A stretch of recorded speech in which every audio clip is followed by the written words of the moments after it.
Hey YouTube. Went to my local coin shop today. I like to go every couple of weeks and see if anything new came in. And my local coin dealer knows that one of my favorite things to collect is older poured bars from various refineries that are no longer in business, and odd denominations. So kind of a weird hobby, I know.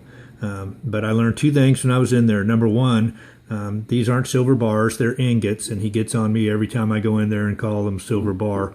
An ingot is actually anything that's hand poured and greater than 9.25 or sterling silver in fineness, and that is an ingot.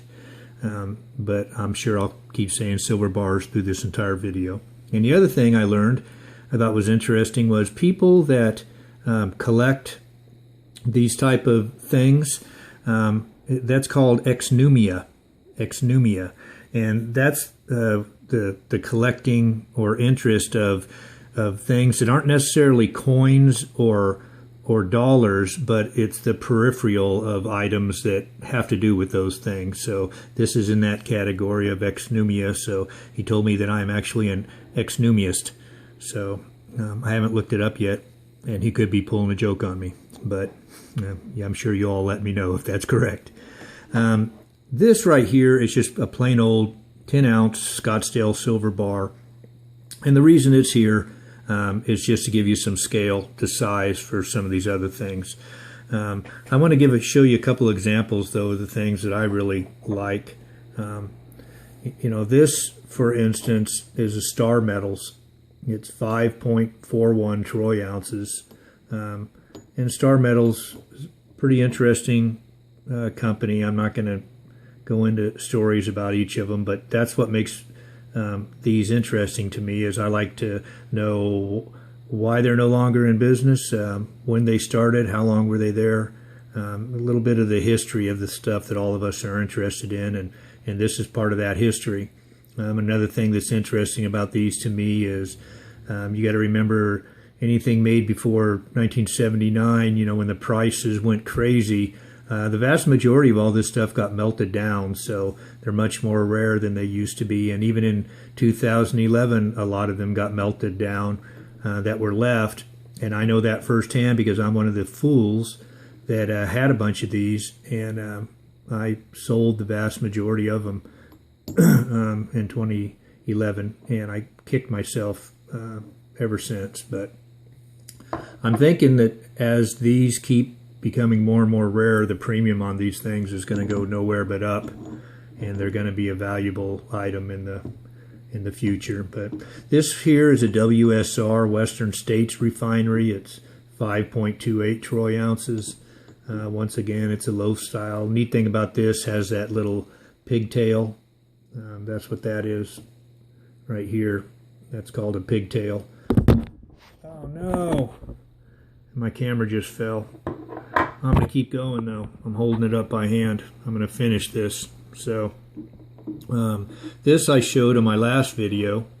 This is a tri-state refining company, 10.16 loaf bar.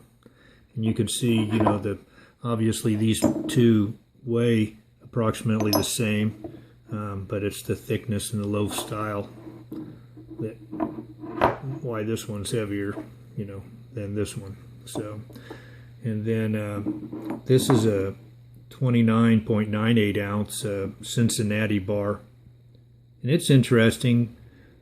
Cincinnati Gold and Silver Company is who made this.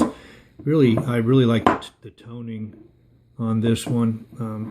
I think it's a very pretty bar, that's for sure. But very rustic, and I suppose either these are things you really like or you do not. To me, you know, these are much prettier than my Lunar Series coins. I would rather have these. So I'm sure some of you are laughing at that, but I think these are really cool. I've been asked on some of my other videos, if I was starting all over today, what would I be collecting? And well, after I thought about it, it's this is the answer. If I was brand new and starting out and I knew I had 30 years or more of collecting in me, I'd be looking for every odd denomination silver ingot I could find from a refinery that's no longer in business, because I really think they're going to have a big numismatic value. I think there's money to be made on them, and to me, I just really enjoy. They're actually one of the few things I actually have at my house and out on display. Are all my odd denomination bars. There's hundreds of companies. I'd love to have one from each. I don't think I'll probably ever accomplish that, but it's a goal. So anyway, if you all run across them at your local coin store, I say buy them. And in a worst case scenario, you can always contact me and I'll buy it off you probably. So have a good one, YouTube. Bye.